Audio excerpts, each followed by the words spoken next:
Hey there, Super Soberheroes. It's your host, Sober Steve, the podcast guy, here with another episode of Gay A, the Super Soberhero Show.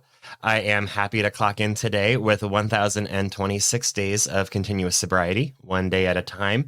And today I am very thankful that my workshop was approved for the Florida Roundup. And I will get into that in a moment. But first, let me just say I am very excited to bring our guest on the show for you today for the interview I'll be playing in a moment. It is Leo S., and he is one of the first ones ever where I was scouting people online to be on the podcast. And when I engaged with him about his interest, multiple other people commented belowhand saying, yes, yes, please, yes. So he has amazing things to say. He has an amazing message, and I am very excited to share that with you. So you have a excellent episode, another one in store for you today. But yeah, I am also super psyched that my workshop was approved. Many of you who have been around for a while might remember from the summer when I did a Zoom workshop series for better sex called Rewriting Your Sex Biography, Overcoming Shame and Trauma. It was a mouthful of a title, but it was about how we can overcome shame and sex-related traumas in a healthy way as a group through some exercises and questions. And I'm excited that I get to niche it down further for queer and sober people and bring it to the Florida Roundup. I know that it's one of my favorite topics to talk about on this podcast, oftentimes revisiting it every couple months. And it sounds like people always receive it well when I put it out there. But the topic of sex and recovery is something that a lot of people don't talk about. I mean, in real life, sex isn't something a lot of people talk about. As I'm even posting about the fact that I'm doing a sex workshop, I'm having friends that are pretty liberal out there being like, oh, sex? Really, Steve? But the thing is, for a lot of us, sex and our addictions kind of went hand in hand. They played into one another. They got complicated together.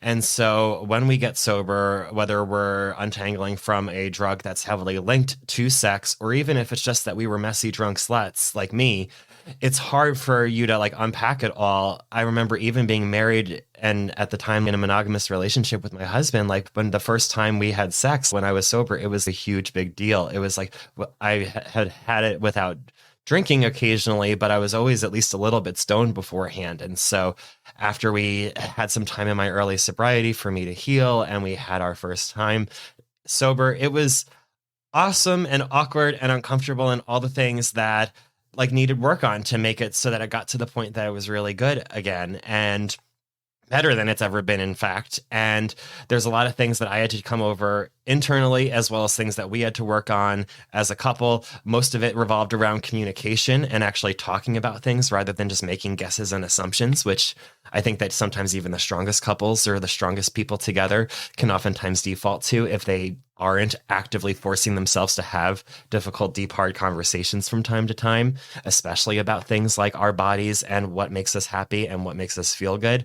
And so I am really excited to be able to take this topic of how not only I personally have gone through my journey of untangling sex and alcohol, but talking with other addicts about their experiences untangling sex from their drug and alcohol addictions, to be able to kind of weave all those common threads of all the lessons that we've learned and put it into a workshop that a lot of sober people can benefit from this May. So if you've been on the fence or considering coming to the Florida Roundup, or if you've never heard of it and you're like, oh my God, this sounds amazing, you definitely should join me and the hundreds of other people that are going to be there. It's in Fort Lauderdale in May, and I will put all the information in the show notes for you on that. But I am beyond thrilled that I get to be a part of it and talk about something that's been really important to me in my sobriety and recovery. And with that, I'll probably be talking a lot about it coming up over the next couple months leading up to the workshop. So if you have something to say about how you've achieved a great, amazing sober sex, I want to hear from you. My emails and inbox are always open. Steve@sobersteve.com or @GayAPodcast on all the socials. But yeah, that was my big highlight news from last Friday that I was very excited to share for you. In other updates or news, you're going to hear my day count at the top of the episode, the same day count of 1,026 days for a couple weeks. And that's because I am preparing and recording some episodes in advance as I am getting ready to head over to LA next week for the first time ever. It is the Podcast Evolutions Expo, and I'll be going to the Ambies where Trixie Mattel will be hosting an award show for podcasting while I have a week of learning how to become a better podcaster myself, as well as a better podcast coach for the clients who I'm helping launch their own podcasts right now. It's going to be amazing, but it also means that I'm going to be away for a little bit. So I am trying to get ahead of schedule because I also know from my last podcasting convention that I'm going to come back with so many new, amazing, wonderful ways to help improve this podcast. And by planning in advance, it'll help make the transition a little less jarring than it might have been around that episode 175 to 178 mark last season. So thank you all, as always, for coming with me on the sober journey. And with that, I think it is a perfect opportunity to head on over to Leo. So enjoy the interview. Hey there, everyone. It's Sober Steve here now with Leo Schwartz. Thanks for coming on the show, Leo. Great to be here. Thank you. Thanks for inviting me. Yes, well, I was very appreciative when you commented in the Here Queer Sober Facebook group offering to be on. And you were the first person who's ever publicly offered to be on where people actually got on the comments saying, yes, do it, do it, do it. So people are very excited to hear more from you, Leo. Well, that's flattering. I'm grateful to be able to be of service. Yeah. Now, tell us a little bit about who you are and your sobriety and all of that. My sobriety journey. Well, let's see. Actually, my anniversary is coming up April 1st. So the first next month, I'll be 35 years sober on April 1st. So I've been around for a while, since 1989, I think. And boy, my drinking and my performing career kind of go hand in hand. I went to the Eastman School of Music. I studied French horn. I became a professional horn player. When I was in college, like so many of us, I discovered, gee, I can kind of drink and smoke weed and not have to worry about my parents or anything like that. And so I started drinking on a fairly regular basis and smoking a lot of weed. And I graduated, and things in my drinking got to the point where I didn't really like my horn instructor at school. I loved playing in the orchestra, but I didn't like my horn instructor. So when it came time to audition for graduate school, I was way behind the wall. And so I didn't go to grad school. I took a year off and went to Houston to live, where I have two brothers, and continued drinking, and eventually ended up touring with the Broadway show Evita for a year and a half, which is the third national tour, which was really a great experience. I got back to Houston, started doing a lot of freelancing there. And then I had started developing anxiety around the horn. The horn is a treacherous instrument to play, and I started having anxiety around the instrument. And it got to a really bad point in 1986 to where the drinking and the anxiety just got the better of me. And I said, I've got to quit playing the horn. I've got to go do something else. So I went to arts marketing and arts management, toured the country working for a company. They sent me to different cities to raise money for arts organizations, and still drinking. And I got to Birmingham, Alabama to run a campaign for the Alabama Symphony Orchestra. And I found myself driving around in blackouts. Now, I had already had a DWI. That's what we called it in Texas. That's where I was doing most of my drinking prior to traveling. And I realized, gee, I'm going to end up in the drunk tank again, and my brothers are not going to be here to bail me out. So I better do something. Oh, I think those people in AA teach you how to drink responsibly. So I'll look them up and go to some meetings. And I went to a bunch of meetings, and they were noon meetings, and the people didn't have jobs, and I did not have anything in common with them. One of the gentlemen, who I still remember to this day, his name is James. He always used to say, he'd always start off his comments by saying that my name is James and I'm an alcoholic, and thank God I'm an alcoholic, because if I wasn't no alcoholic, I wouldn't have these 12 steps to live by. And that was his shtick. Well, James also told in his story how he would set people's houses on fire and shoot them when they came running out. And I thought, I don't have anything in common with James. And in 1986, my father had died. So I told myself the reason I was drinking so much was because of grieving. I was grieving my father's death. So I started drinking again. I left meetings. My company transferred me to Chicago, which is where we had played for 3 weeks in the early 80s with Evita. And I remember thinking about Chicago. If I ever get the opportunity to live in Chicago, I'm going to take it. I was so excited. I came to Chicago. The great thing about Chicago is you don't need to drive a car. You can get as drunk as you want to and take the cabs, or maybe even the subway if you're feeling brave. And so I just started drinking like crazy. And somewhere along the line, I missed my music. This is before I bottomed out. I missed my music. If you're a musician, if you're an artist of any sort and you give it up, it's really hard, particularly if it's been such a part of you. It's inside your soul for so long. So I need to do something. I know what I'll do. I'll compose. And let's see, I'll compose music, and I'm gay, so I'll write musical theater, because that's what gay composers do, is write musical theater. So I found a workshop that taught how to write musical theater. And around about that same time, I ended up bottoming out. I woke up one morning, and like it talks about in the big book, I had the incomprehensible demoralization. And I saw my life as going one of two ways. Either I was going to die, or I was going to, drink myself into a blip or seek some sort of help. And I called up the AA Central office. They sent me to meetings, and the rest is where I am now. I discovered with the music, though, the composing seems to be the thing that I've always wanted to do. Now, I a few years back, about a year or so ago, I was scrolling through TED Talks, and I ran across a TED Talk given by a gentleman by the name of Michael Brody Waite. Michael Brody Waite. He's a CEO and a recovering drug addict. He's also the CEO of a couple of startups, very successful. And as I listened to his TED Talk, I thought, well, this guy sounds really programmed. And when he got to the end of his TED Talk, he gave 3 charges to the audience. And I'm having to refer to my notes down here, so please excuse me if I look down. But the 3 charges were: practice rigorous authenticity, surrender the outcome, do uncomfortable work. And when he said those, I went, steps 1, 2, and 3, and steps 4 through 10. Hello, uncomfortable work. I thought, this is really cool. And I've sort of chewed on those for a while. And then about a month and a half ago, a friend of mine in the program asked me to give a lead at a meeting here in town called Creative Artists in Recovery, or Artists in Recovery. Now, I'd heard about this meeting since I first got sober 34 years ago, but I'd never gone. I can be a bit of a snob.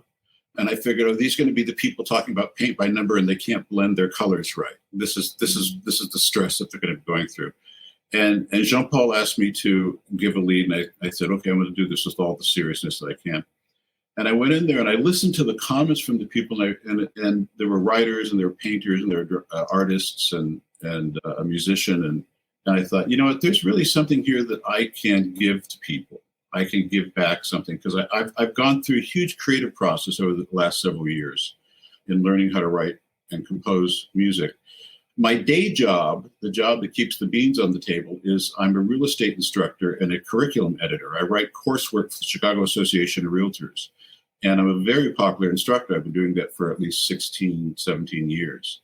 And I've had students come up to me and say, you've changed my life. And I'm flattered by that. And I learned a long time ago that this 12-step work that I'm doing in teaching is legitimately 12-step work. I'm making a difference in someone's life, and I have to be of service and to them. And I help them change their lives, because they want. That's the amazing thing about real estate, is that the entrance requirements are really not that high, but they're great for people who want to make a change in their life, and who particularly folks who can't get their resume past the first step of their name. Because people, it's a social justice thing that goes on a lot of times in real estate, because it allows people to be entrepreneurs when they otherwise, society and the monolithic white paradigm will not allow them to do that.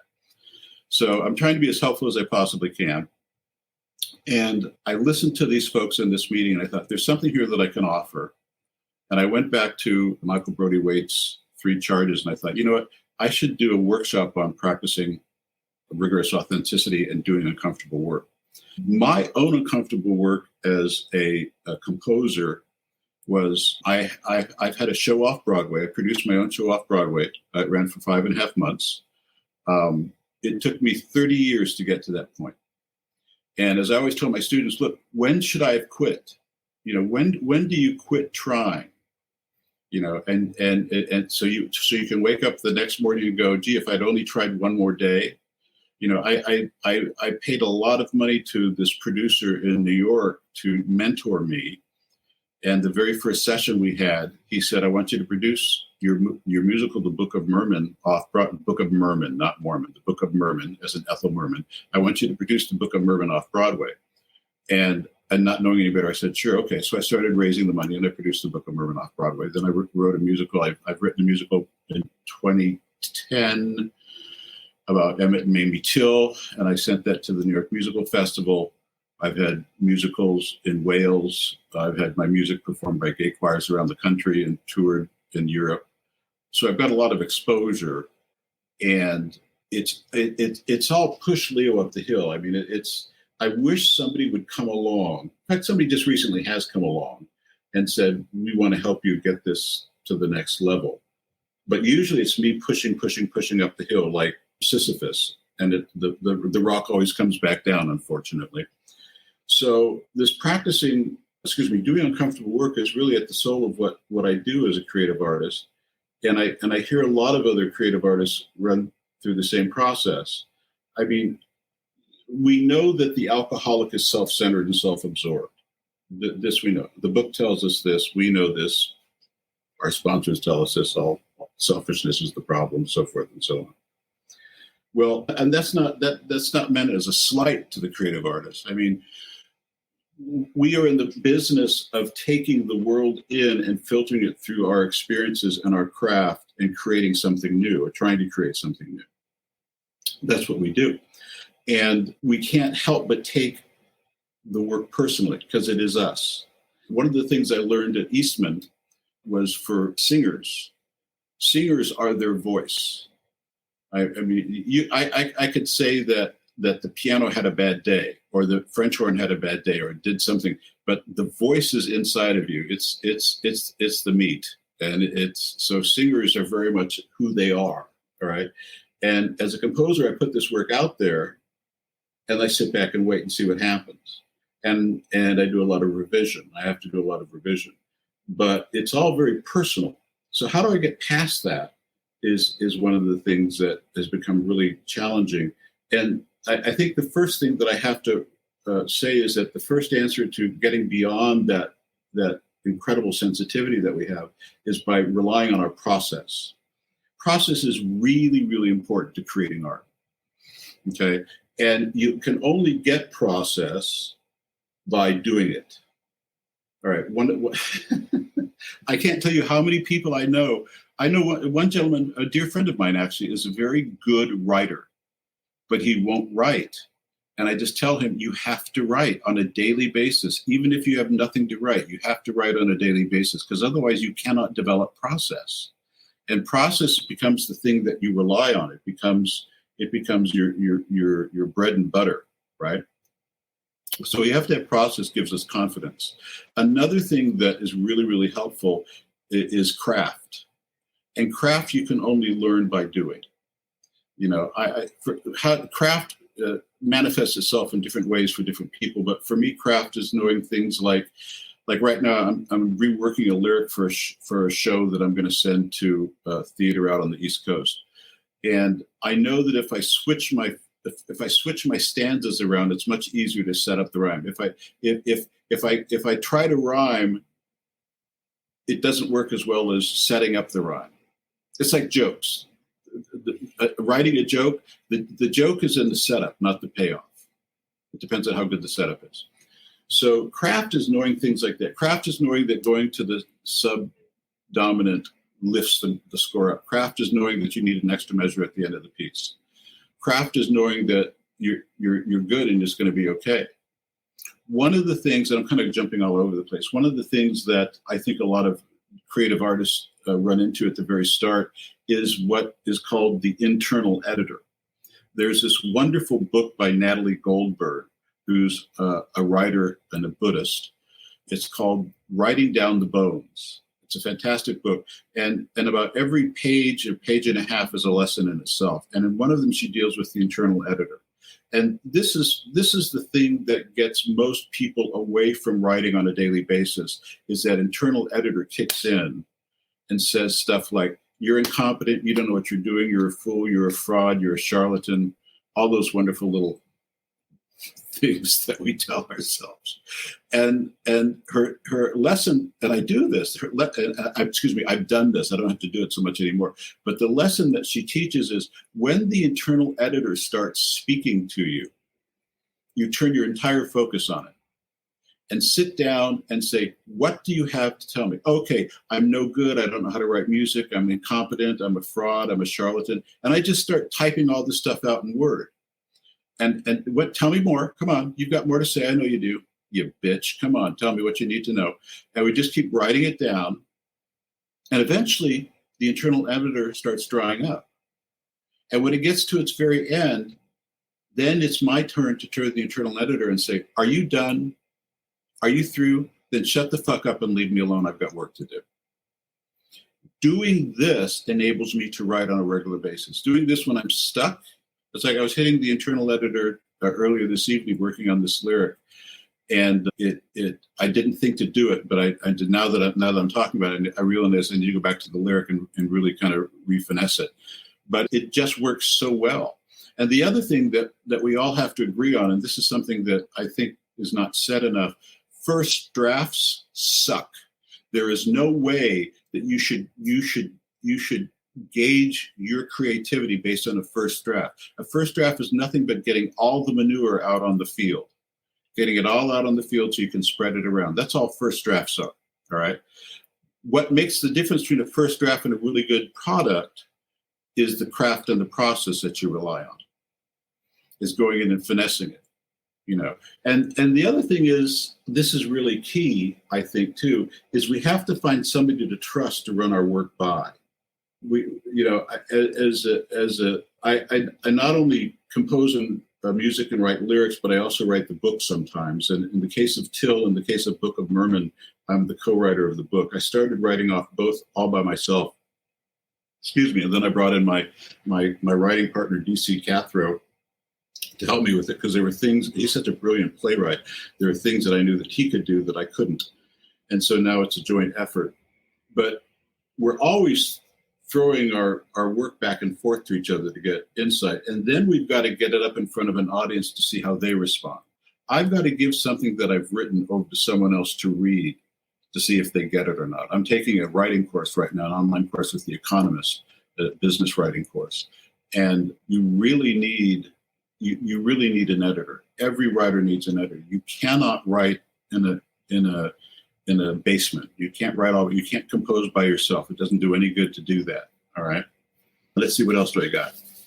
I mean, I definitely am relating to so much of what you have to say. I know that it was only recently where I really had to embrace that with creating this podcast and all the social media content that I create and everything like that, that I am an artist kind of in my own way. And I definitely have struggled with those feelings of the processes. When you were talking about the process, I was like, it's important. That's why I feel like this podcast has lasted as long as it has, almost 180 episodes, is because early on I've developed really good processes to keep it going. But yeah, I also, when you were talking about doing the uncomfortable work, some of the most uncomfortable work that you've had to push through or get through. Oh, wow. The musical Till. Till is about a Black icon, Emmett Till, and his mother, Mamie. And it is a work for 6 Black actors. 4 of them are playing multiple roles. Emmett and Mamie are singly cast. There's a feeling among some in the community that a white man should not be writing and telling this story. I understand that and appreciate it, but I also am a writer, and I was very, very attracted to tell the story because I was outraged by what happened, and this is what I do. This is how I respond to the world. In New York, and the show has also been produced in New Jersey. We got amazing reviews in New York, by the way. It's just like, the New York Times was thrilled with our show, so I know I'm on the right path. But the ending of the show was problematic. Now, I'm not always the smartest guy in the room. I'm not always the brightest bulb in the pack. And I totally missed the importance of the fact that Emmett was a member of the Church of God in Christ, which is one of the largest denominations, Protestant, I think the third or second largest Protestant denomination in the United States. I grew up Catholic. In the Catholic Church, all the dioceses have their own names, like Our Lady of Sorrow, or our Blessed Mother, or this. They have all these names. That's what I thought the words Church of God in Christ were. I thought it was like this individual nomenclature for a building. So I did no research on the Church of God in Christ. And we went to the end of this show in New York, and I found out that I'd written Emmett's Homegoing, and I'd totally gotten it wrong, because I had a member of the cast who was a preacher's kid in the Kojic denomination. They said, "Oh, this is not how these go at all." It's like, so I got an education right then and there, and that was a little uncomfortable, because I was getting some side eye, like, "What are you doing?" You know. We went to New Jersey. Now, homegoings are celebrations of the individual's life and the fact that they're going back to heaven to Jesus. And we got to New Jersey, and one of the actors said, "I don't like this. It's too celebratory." He goes, "I live this stuff every day. I don't want to celebrate it." I said, "Okay, tell me what needs to be done." So we had a very nice chat about the end of the show, and it's uncomfortable. I mean, it's really uncomfortable to say, educate me yet once again, educate the white guy yet once again, what I need to know about the Black community, because I don't know it. And I ended up going home that night and totally rewriting the end of the show, and it worked really, really well. So that's a really uncomfortable situation to have been in. And we just got back from London, where we presented the show in a reading. Now, we went to London because I felt that we could probably find a producer there who'd be more interested in producing the show than we have here, and we have, which is kind of exciting. But the Black actors were still very cautious about how they were dealing with the subject matter as it came through us, myself. And our director was brilliant. Our director was an OBE, and she was just absolutely brilliant, Josette Bichel-Mingo. And it's something that I don't know. I have to look it up every time. Never mind. It's no, that's all right. You're going to have to cut this out. It's bestowed by the Crown. I think the OB is bestowed by the Crown. Okay. It's a very high level of achievement. Ian McKellen is an OBE. I mean, all these. Like the sirs and stuff. They become being a sir or a dame, like Dame Judi Dench, is one step above being an OBE. Oh, wow! Yeah. And she was an OBE for her work in Lion King, because she was Rafiki in Lion King in the West End. Yeah. So those were her credentials, which we were really pleased with. But she's also on the board of the National Black Theater of Sweden, yes. And she told everybody, we're going to have a very uncomfortable conversation about race. And we're going to say what's in the room, and we're going to talk about it. And we're not going to ignore the fact that two white gentlemen wrote this show. And we're not going to hold back on anything that we're working on. And I thought, okay, we're off. That's good. Let's go to the races. Let's talk about these things. Let's talk about this uncomfortable work that we're doing here. Because this is how we grow. This is how we learn. This is how we get better. And I guess if the powers that be, if higher power doesn't want this show to be seen any more than it has been, it won't go any further. I'm hopeful that it will go further. We got a lot of interesting and very exciting responses back from the reading in London in November, so we'll see what happens. But other bits of uncomfortable work is I don't like to write things that I don't know are going to be performed. So in other words, Steve, if you told me that you played the trumpet, and I would say, well, Steve, if I wrote something for you, would you play it? And if you'd said yes, I would write a piece for trumpet.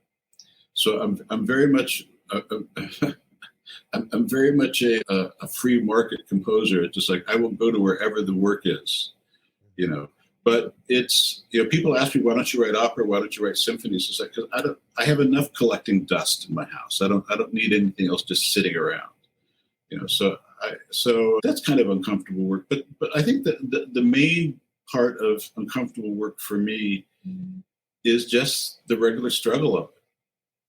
You know, I am a junkie. I love adrenaline. I love the hit of an email from somebody saying, we want your show. And when I go through a period of time where I'm not hearing from anybody, or somebody says, we want to do this with your show, and I don't hear from them for a little bit of time, I get really down in a funk. That's sort of where I've been most of the day, is going, nobody's reaching back out to me. And I'm a pest. I will constantly push. I push my work out there, constantly bothering people about it. And but that's the only way I know it's done. That's the only way I know I can get my work seen by people, get my work done. And so I'm constantly pushing it out there, and that's uncomfortable. I would at some point, I'd like someone to pick me up and just carry me for a while, you know, rather than the other way around. I'm sure you experienced that with your podcast. I've recently been getting much more loud with it. You know, it was just on audio, and I recently added video. So I'm trying to get louder with the message and just running with it. But even the people that I coach about making their podcasts, the biggest thing with like social media, you have to kind of reframe it that you're not pushing it out there onto people, but you're giving people the chance to see it that are just waiting to see it. And it's so much of an easy mindset to tell people to have. It's a lot different to actually feel it in your everyday when you're actually putting that social media practice or marketing yourself. Because if you're creating content or anything, a lot of it's the time, unless you have somewhere where you can throw money at someone else to do it for you, you're having to put yourself out there in uncomfortable ways. And that's something that even if you're not a creative person in sobriety, you can relate. I mean, what are some uncomfortable work that you've had to do in your sobriety? Oh, I just recently had to admit that I have three huge resentments that keep popping up on sometimes even a daily basis. One is against my mother, who's passed away. Had a very difficult relationship with her. One is with my ex-husband, who divorced me after 27 years. And one is with the director that I had to deal with in New York for Till. And of course, in the program, we hear you got to pray for him. If you just say, shut up. I've been around long enough that I hear this all the time. It's like, oh, shut up. I don't want to pray for anybody. I finally had given in. All right. I got the message in 2 meetings and 1 therapy appointment that said, forgiveness is the answer. You're going to have to pray for forgiveness. And I thought, okay, the writing's on the wall. Let's see if this works. And oh my gosh, it does. I've been doing it, and my burden is lightened, but it's like, it's just it was so challenging to get to this point. It was so challenging to get to this point because I had a wonderful sponsor who recently passed away. And he said, and I probably took this to heart too much, he said, his job was not to die with all his issues resolved. His job was to die sober. He said, when they nail that coffin shut, I should be sober, but I don't have to get all my issues resolved before I die. So I said, okay, fine. There's no rush for me to make amends to my mother. There's no rush for me to forgive my mother. It's like, oh yes, there is, because she's taken up space. Right. And I'm a little bit more compassionate with her and towards my memory of her and my, whatever extra life connection. I've been watching a lot about near-death experiences, and I'm getting a little wiggy about that these days. But so that's a challenge in sobriety. I'm challenged right now because I don't like being single. That's a challenge that I'm having to deal with. But what can you say? I can whine, and for all it's good, and just whine and feel sorry for myself and pour me another drink. So I just keep walking through that. Yeah, well, I mean, you also have a ton of other exciting, amazing things going on in your life right now that you were saying how you're looking forward to things as well.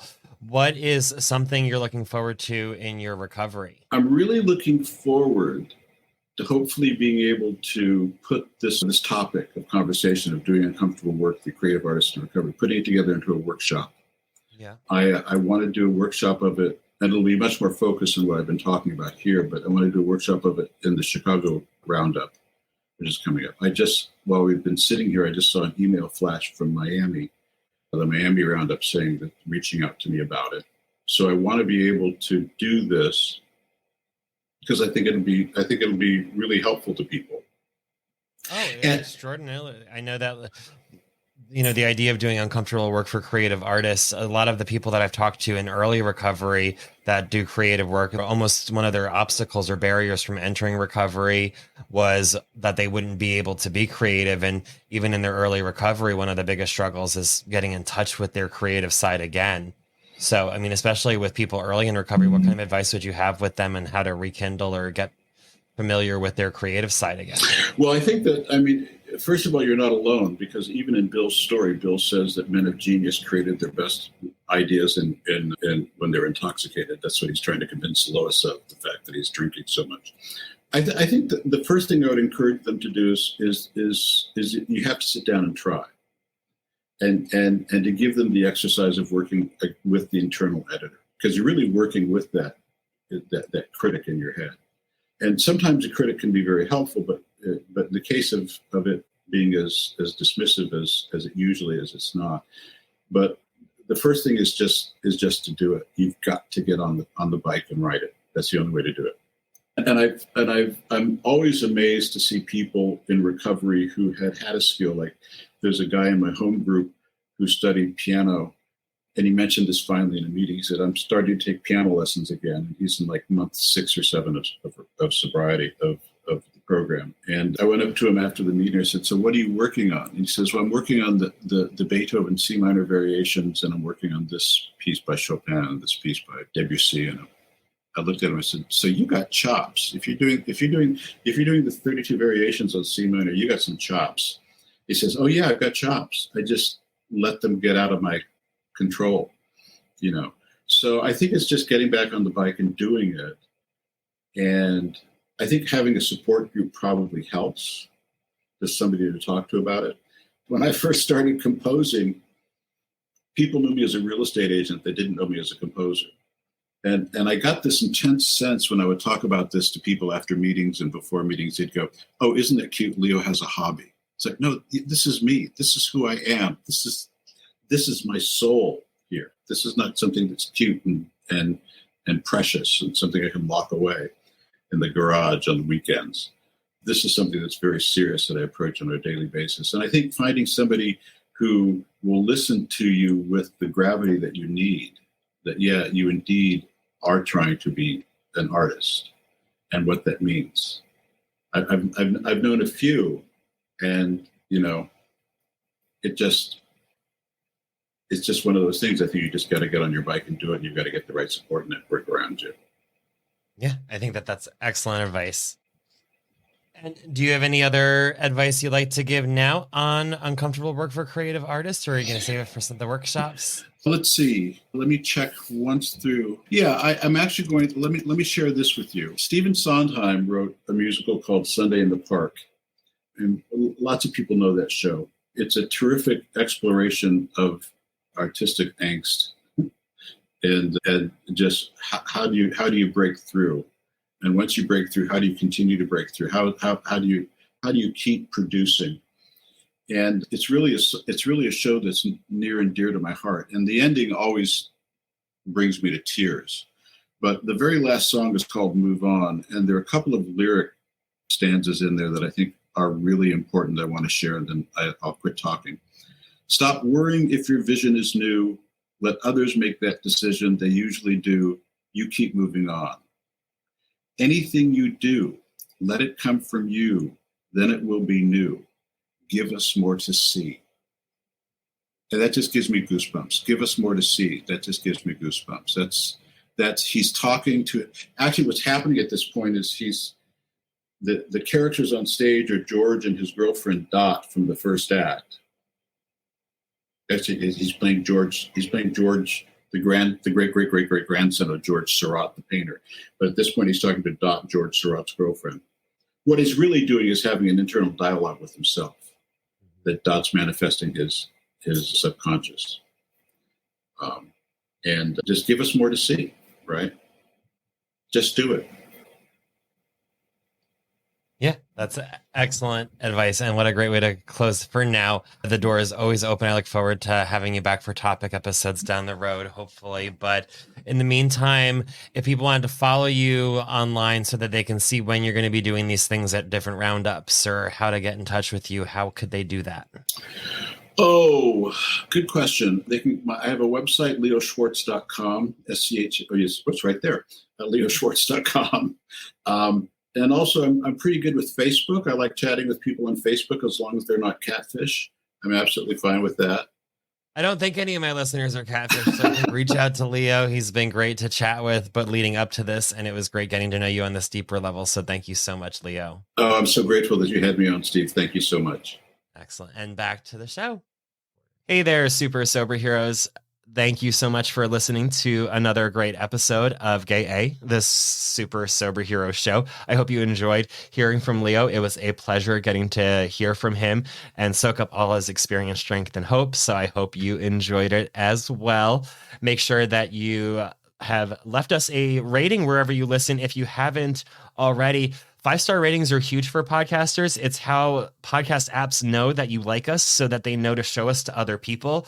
And so by leaving me a good rating on the app that you're listening to, like Apple Podcasts or Spotify, you can literally be helping them show another alcoholic who needs to hear this message that this is a show worth showing them. So if you feel like this is a podcast that can help other alcoholics that are queer in sobriety stay sober, please do a 5-star review. It takes just a couple moments. It's absolutely free, and it is a great way to do service and pay it forward with this podcast. So once you're done with that, I'm sure you also already follow, so you're getting these new episodes when they come out every Thursday.